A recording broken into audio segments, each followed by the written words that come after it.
பாப்பா நல்லா சவுண்ட் போட ஆரம்பிச்சிட்டா இப்போ. Hi friends, welcome back to my channel.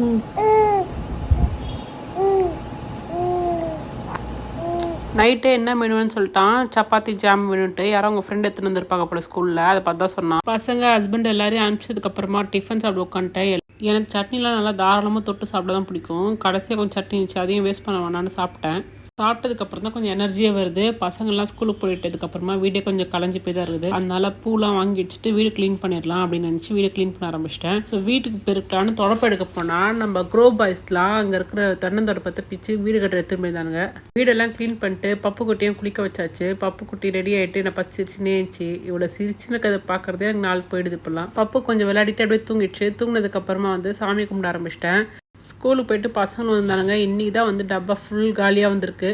எனக்கும் அதை பார்த்து கொஞ்சம் குஷியாகிடுச்சு. இனிமேல் அவங்க கேட்குறதே செஞ்சு கொடுக்கலாம் அப்படின்னு இருக்கிறேன். ஃப்ரைடேன்றதுனால அவங்களுக்கு ஸ்கூல்லேயும் ஹோம்ஒர்க் கொடுத்துருந்தாங்க. அதை உட்காந்து பண்ணிட்டு இருந்தாங்க. பண்ணி முடிச்சுட்டு அவங்களே திரும்பி அம்மா வீட்டில் விட்டு வந்தேன். நாளைக்கு வேறு ஒரு ஷார்ட்ஸில் பார்க்கலாம். பாய்.